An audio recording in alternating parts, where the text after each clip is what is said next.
नमस्कार, मी प्रतिभा चंद्रन. सत्ता कारण या नवराष्ट्राच्या खास कार्यक्रमात आपल्या सगळ्यांचं पुन्हा मनःपूर्वक स्वागत. आमच्या दर्शकांचे विशेष आभार, कारण या शृंखलेवर तुम्ही जे प्रेम दाखवताय त्याबद्दल आम्ही अगदी कृतज्ञ आहोत. माझ्यासोबत माझे नेहमीचे सहकारी, ज्यांना तुम्ही बघताय, ज्यांचं विश्लेषण तुम्ही बघताय, जे अनेक वर्ष महाराष्ट्राचं राजकारण अगदी जवळून बघतायत, ग्राउंड झिरो मधनं त्यांनी अ, जे ज्या प्रकारचं रिपोर्टिंग करायला हवं ते केलेलं आहे, आणि महाराष्ट्रातल्या सगळ्या एकंदर ज्या मतदारसंघ आहेत त्याच्याबद्दलची त्यांची जाण किती सखोल आहे हे तुमच्या या चर्चांमधून लक्षात येतच असेल. आपण जे वेगवेगळे विषय घेतो आहोत त्यामध्ये आज आपण चर्चा करणार आहोत राज ठाकरे यांच्या महाराष्ट्र नवनिर्माण सेनेची. आणि खरंच तुम्हा आम्हा सगळ्यांना जो प्रश्न पडलेला आहे तो म्हणजे, भारतीय जनता पक्षाला जर एकीकडे 400 पारचा विश्वास असेल आणि महाराष्ट्रासाठी जर मिशन 45 ठरवलं असेल, आणि त्याहून पुढे जाऊन जर शिवसेनेची जी शिंदे सेना आहे ती त्यांच्या सोबत आहे, अजित पवारांची राष्ट्रवादी त्यांच्या सोबत आहे, असं असताना मनसे सारखा पक्ष, ज्याचं लोकसभेच्या निवडणुकीत तसं काहीही अस्तित्व यापूर्वी फारसं दिसलेलं नाही, त्यांना केंद्रीय नेतृत्वानी बोलवून घेऊन त्यामध्ये आपल्या युतीमध्ये सामील करण्यासाठी का प्रयत्न करावेत, हा एक प्रश्न आहे.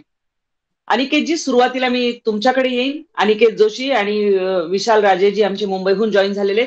अनिकेतजी, तुमचं काय म्हणणं आहे, कशासाठी मनसे? बघा, राज ठाकरे हे स्वतः महाराष्ट्रात एक राजकीय ताकद राखून असलेले असे नेते आहेत. तर गेली 20 वर्ष ते संघर्ष करत आहेत. 2005 मध्ये त्यांनी बाळासाहेब ठाकरे यांना सांगून शिवसेनेचा त्याग केला आणि शिवसेना हे नाव न घेता सेना हे नाव त्यांनी घेतलं. हो, परंतु त्यांनी महाराष्ट्र नवनिर्माण असं त्याला जोडलं आणि एक आपल्याकडे नवसंकल्पना आहे असा एक भूमिका घेऊन ते लोकांच्या पुढे गेले. जनतेने त्यांना सुरुवातीच्या काळात खूप भरभरून प्रतिसाद दिला.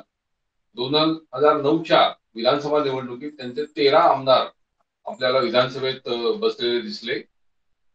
पण ते जे त्यांना सातत्य टिकवता आलं नाही असं आपण म्हणू शकतो. मतदारांचा विश्वास त्यांना सुरुवातीच्या काळात चांगला मिळाला होता. महानगरपालिकेच्या निवडणुकीमध्ये त्यांनी चांगली कमाई केली. चांगले नगरसेवक त्यांच्या बरोबर होते. मुंबईमध्ये, नाशिकमध्ये, पुण्यामध्ये, अन्य आणखीन लहान मोठ्या नगरपालिकांमध्ये त्यांचे एक स्थान त्यांनी निर्माण केलं. परंतु ते पुढच्या काळामध्ये टिकलं नाही. गेल्या 10 वर्षामध्ये त्यांच्या पक्षाला उतरती कळा लागलेली अशी आपण बघितली. मागच्या विधानसभा निवडणुकीमध्ये त्यांनी जवळपास 100-101 इतके उमेदवार उतरवले होते, परंतु फक्त एक निवडून आला आणि त्यांची मताची टक्केवारी ही 2.5%च्या आसपास राहिलेली आपल्याला दिसली. राज ठाकरे यांचं महत्व हे नक्कीच आहे, कारण ते एक लोकनेता आहेत. त्यांच्याकडे जबरदस्त अशी वक्तृत्व शैली आहे आणि थेट बाळासाहेब ठाकरेंची आठवण करून देणारं अशा प्रकारचं त्यांचं एक व्यक्तिमत्व पण आहे आणि तशी भाषा शैली पण त्यांच्याकडे आहे. त्यामुळे त्यांचं एक महत्व आहे. आणि भारतीय जनता पक्षाला आता या क्षणी त्याने जी झेप घ्यायची, म्हणजे त्यांच्याकडे आता एक साधारण 40 जागा जिंकण्याची क्षमता भारतीय जनता पक्षामध्ये आहे, हे त्यांनी गेल्या 2 लोकसभा निवडणुकीत आपल्याला दाखवून दिलेलं आहे. त्याच्या पुढे जाण्यासाठी त्यांना आणखी पुश हवाय. त्यासाठी त्यांना राज ठाकरेंची आवश्यकता वाटत असल्यास काही नवल मला वाटत. विशालजी, तुमचं काय म्हणणं आहे, राज ठाकरे सोबत कशासाठी? गेल्या एका व्हिडिओमध्ये पण आपण ही चर्चा थोडीशी करत असताना मी एक उल्लेख केला होता की मराठी माणूस जो आहे तो शिवसेनेपासून अजूनपर्यंत फारसा दुरावलेला नाही. जे काही प्रयत्न भाजपनी केले, म्हणजे एकनाथ शिंदेना शिवसेनेतून बाहेर काढून आणि मुख्यमंत्री पदावर नेऊन बसवण्यापर्यंत जी काही भाजपनी जी खेळी केली, त्याच्यानंतरही जो कडवा शिवसैनिक आहे, म्हणजे जशी निकेतजींनी मागे एक तो शब्द वापरला होता की कडवा शिवसैनिक, तर कडवा शिवसैनिक जो आहे तो अजूनही उद्धव ठाकरेंच्या सोबत आहे. किंवा शिवसेनेचा जो स्वभाव आपण जर बघितला तर त्यांना ती संघर्षाची सवय आहे. त्यांना संघर्ष असल्यानंतर, म्हणजे शिवसैनिकांना जर संघर्ष किंवा आंदोलन कुठे जर असेल तर ते अजून जास्त ते म्हणजे त्यांच्या एकंदर राजकीय याला उफाळी येते किंवा ते एकत्रित येतात. अशा परिस्थितीमध्ये जो शिवसैनिक जो आहे, जो कट्टर शिवसैनिक ज्यांनी बाळासाहेब ठाकरेंचं नेतृत्व बघितलेलं आहे, त्या शिवसैनिकाला एकनाथ शिंदे हे सुद्धा त्याच्याप्रमाणेच वाटतात. म्हणजे जे अनेक नेते बाळासाहेबांच्या आजूबाजूला होते त्याच पायरीवर एकनाथ हम्म. शिंदे पण होते. किंवा उद्धव ठाकरेंच्या काळात सुद्धा एकनाथ शिंदे हे तेवढेच दूर होते किंवा तेवढेच जवळ होते नेतृत्वाच्या. ते त्यांच्या इतकेच अनेक नेते जे होते ते जवळ होते किंवा तेवढेच अंतर राखून होते. त्याच्यामुळे एकनाथ शिंदे हे आपल्यापैकी एक आहे. आणि मग ते नेतृत्व मान्य करण्यासाठी म्हणून कुठेतरी अडचण येऊ शकतो. मुंबईतला शिवसैनिक हा एकनाथ शिंदेचं नेतृत्व कितपत मान्य करतो याच्याबद्दल अजूनही बरोबर. संभ्रम आहे. कारण त्याच्यानंतर कुठलाच स्थानिक स्वराज्य संस्थेची निवडणूक झाली नाही. महापालिका जर झाली असती तर त्यावेळी ते लक्षात आलं असतं की यांचं नेतृत्व कितपत मान्य केलं जातं. आणि अशा परिस्थितीमध्ये ठाकरेंची रिप्लेसमेंट ठाकरे, उद्धव ठाकरेंची किंवा बरोबर. हुबेहूब बाळासाहेबांचा आवाज, भाषा शैली तेवढंच म्हणजे ठाकरी भाषा जी आहे त्या ठाकरी भाषेचा वापर आणि हे सगळं करणारं एक नेतृत्व की ज्याला म्हणजे तसंही मराठी माणूस हा त्याच्यावर प्रेम करतो असं राज ठाकरेंचं नेतृत्व आहे ते त्यांना आपसूक मिळालं. गेल्या निवडणुकीतलं सुद्धा जर आपण बघितलं 2019 मध्ये त्यांचं मुंबईतलंच फक्त जर आपण आकडेवारी जर बघितली तर महाराष्ट्र नवनिर्माण सेनेने 5 लाख मतं घेतली. हो.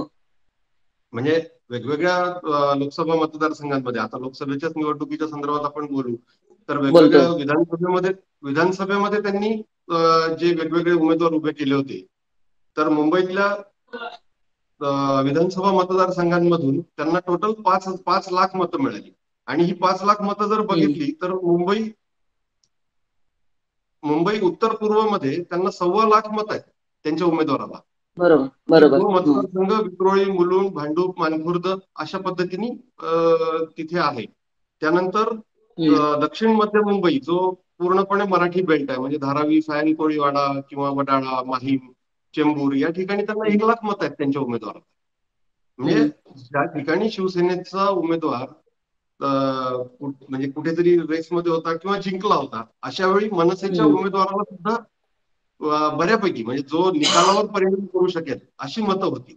आणि त्यामुळे ही मतं सुद्धा भाजपला हवी आहेत किंवा महायुतीला हवी आहेत. महायुतीचं तसंही बेरजेचं राजकारण सध्या सुरू आहे की जे कोणी आले त्यांना सोबत घ्यायचं.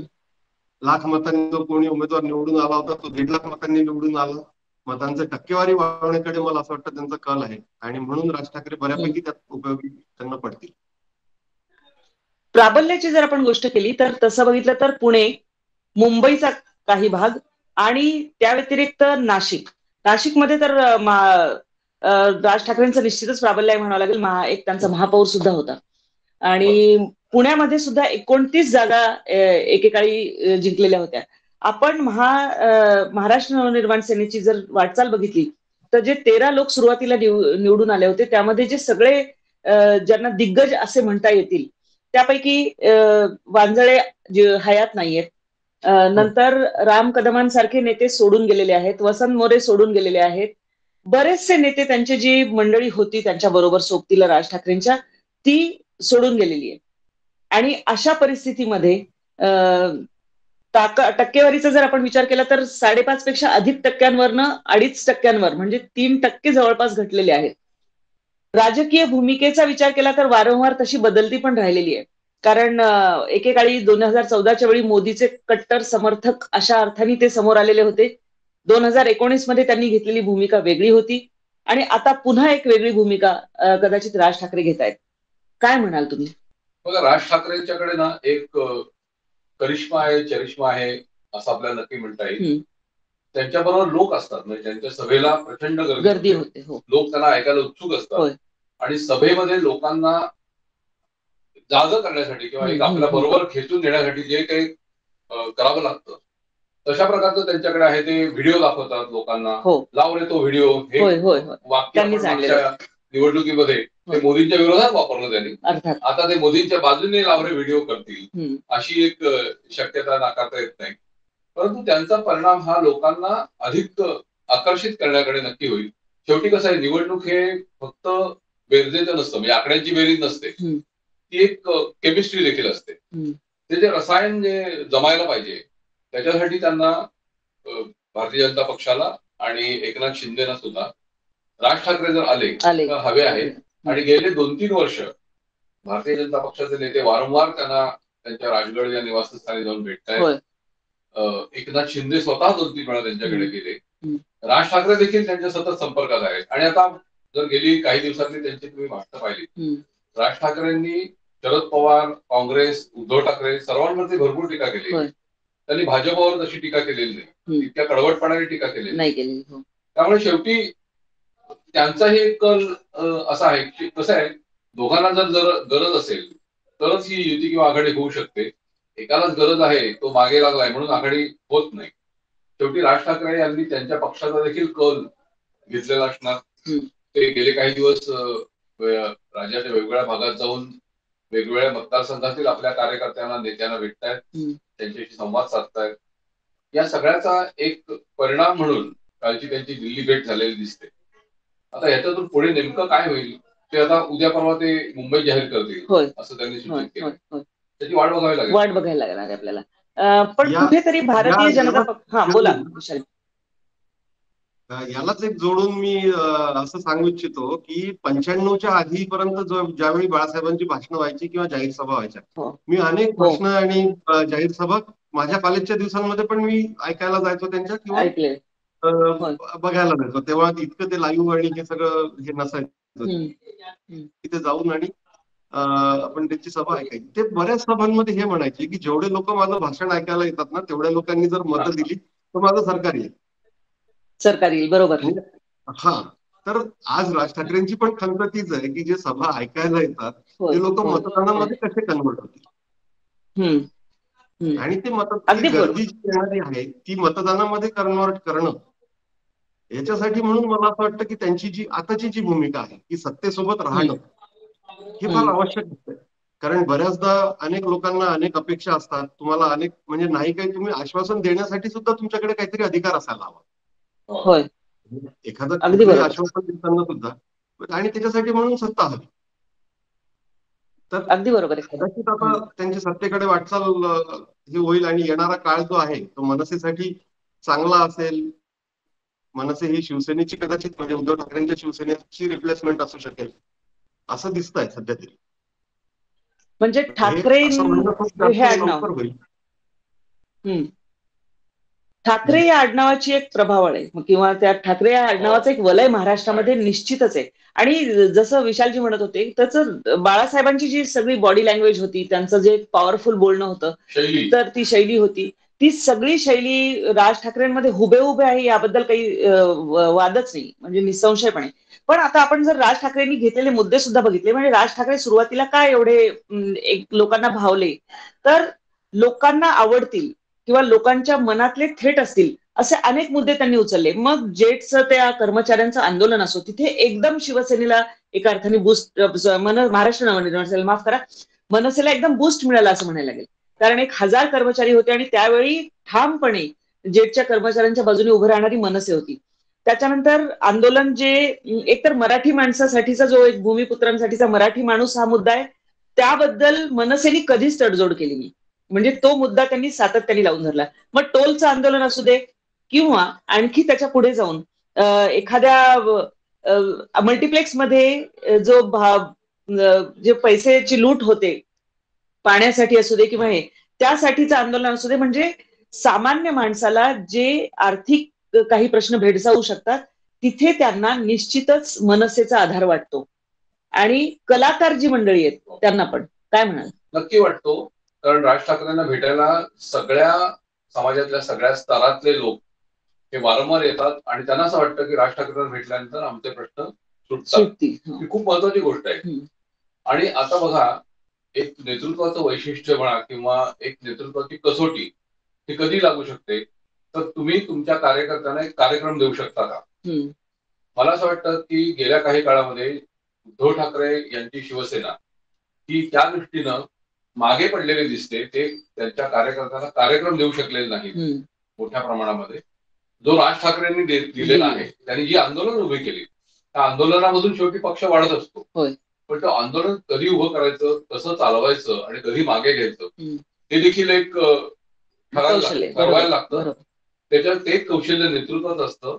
त्या दृष्टीनं राज ठाकरे हे यशस्वी आहेत असं आपल्याला नक्की म्हणता येईल. लोक असं म्हणतील की त्यांनी टोलचं आंदोलन केलं पण टोल बंद कुठे झाला.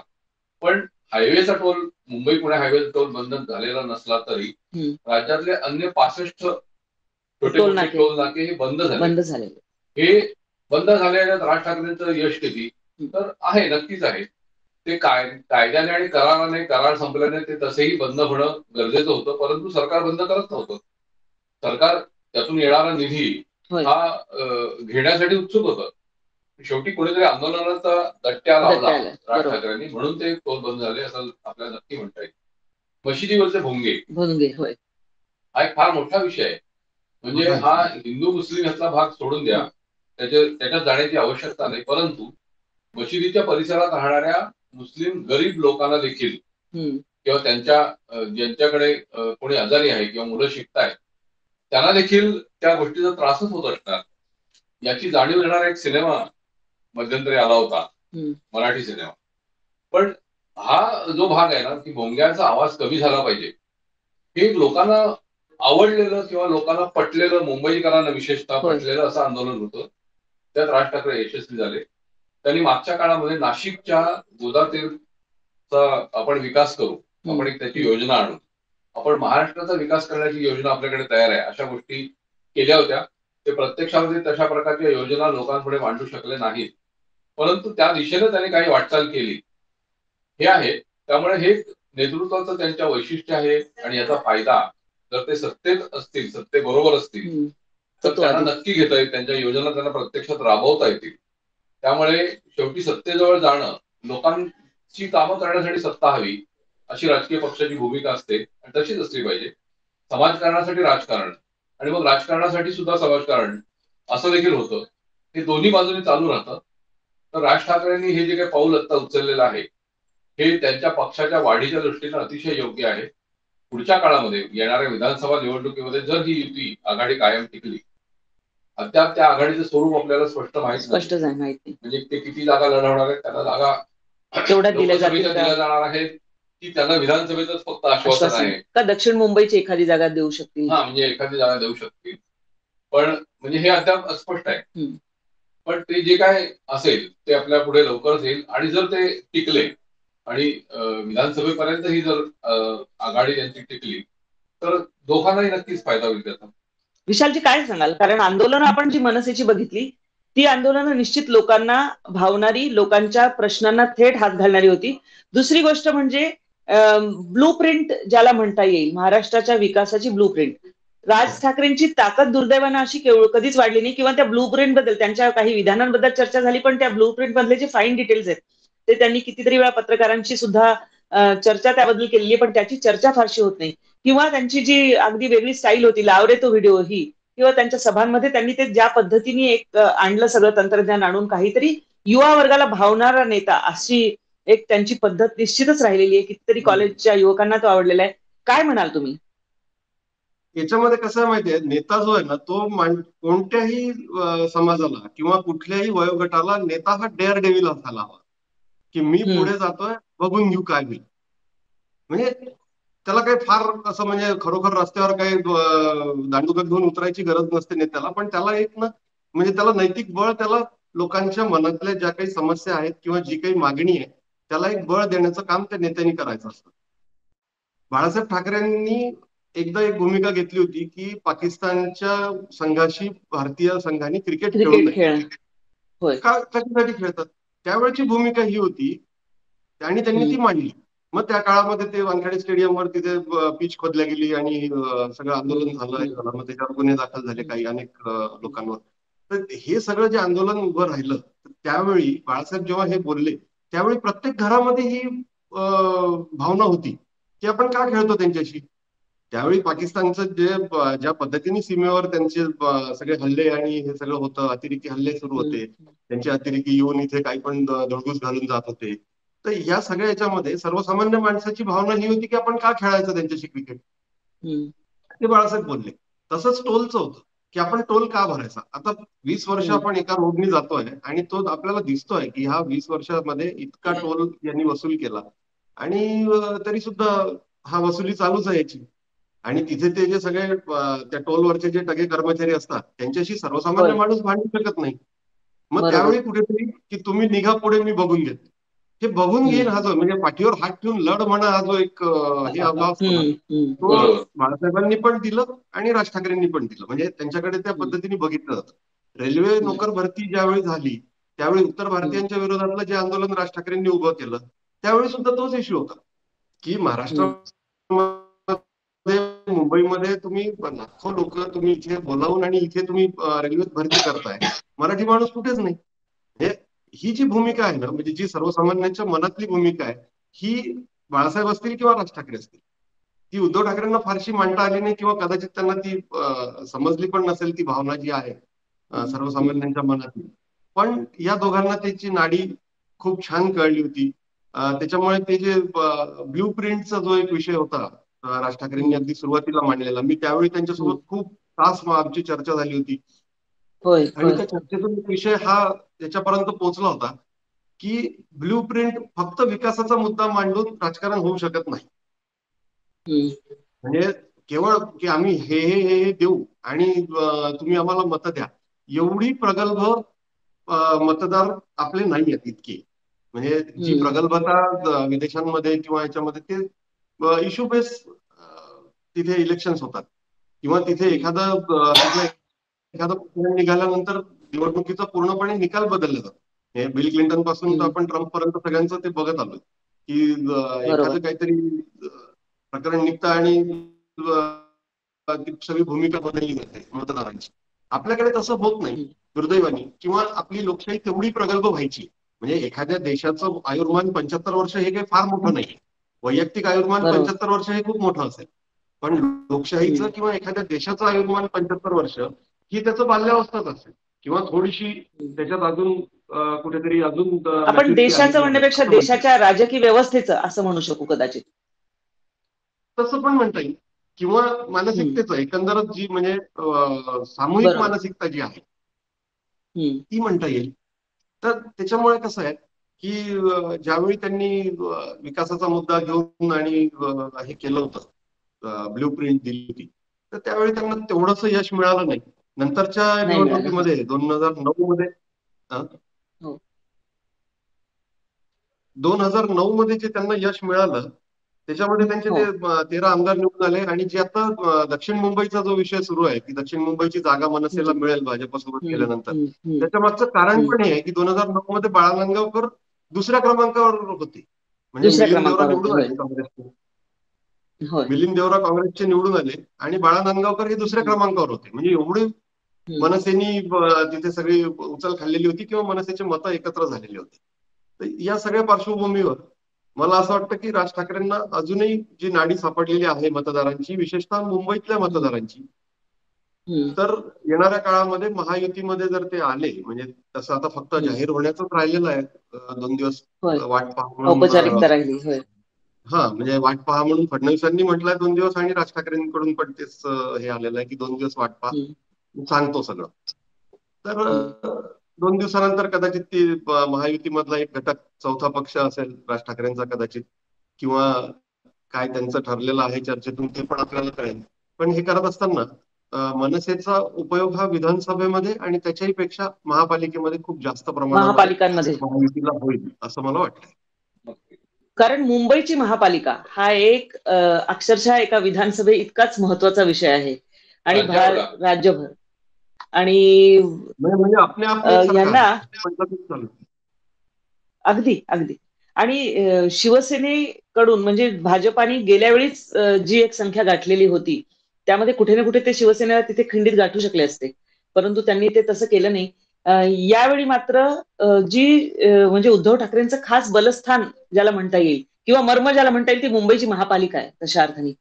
तर ते कुठेतरी आपल्याकडे खेचून घेण्यासाठी मनसेची उपयुक्तता ही पुढच्या काळात खूप मोठी असणार आहे भाजपासाठी.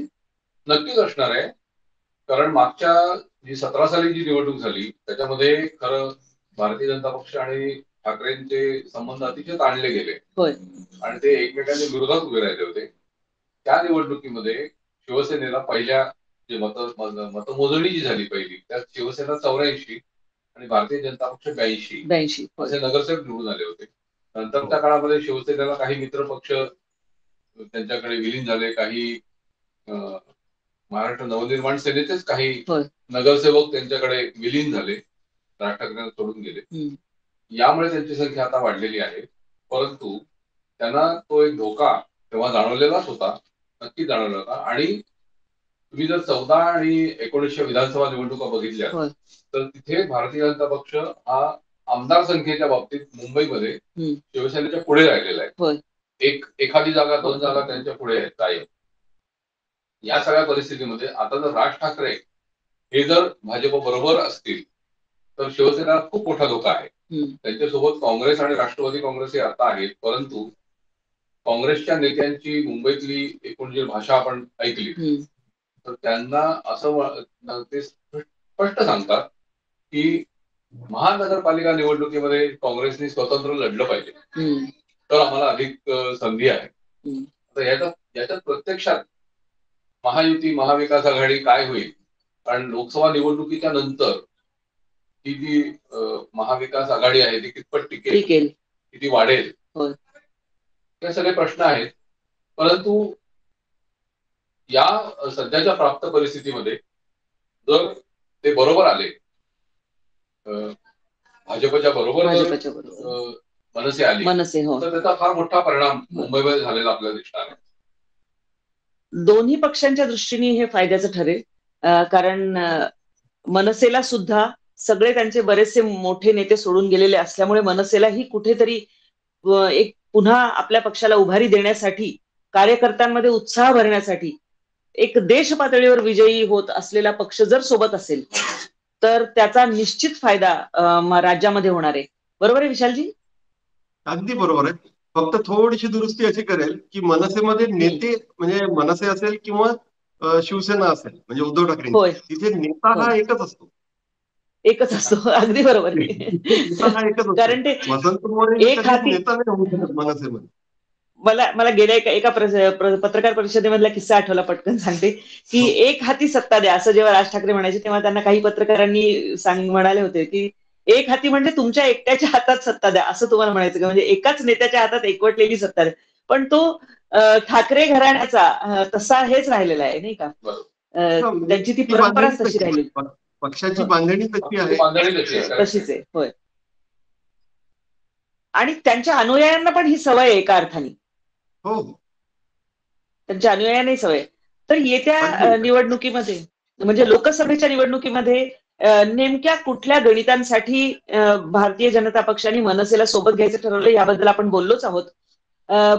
प्रामुख्याने राज्यामध्ये होऊ घातलेल्या निवडणुका आणि त्याहीपेक्षा अधिक महापालिकेची आणि खास करून मुंबई महापालिकेची निवडणूक, यासाठी मनसेचा प्रचंड मोठा उपयोग हा भारतीय जनता पक्षाला तर जसा होणार आहे तसंच महाराष्ट्र नवनिर्माण सेनेला सुद्धा जी मतांची टक्केवारी घसरलेली आहे आणि त्यांचे अनेक नेते सोडून जात आहेत, अशा वेळी नेते किंवा कार्यकर्ते आता म्हणूया जर विशालजी म्हणतायत तसं, तर त्यावेळी त्यांना सुद्धा आपल्या पक्षामध्ये उत्साह भरण्यासाठी या सगळ्या युतीचा आणि भारतीय जनता पक्षाच्या किंवा एनडीएच्या सोबत जाण्याचा फायदा होणार आहे असं दिसतंय.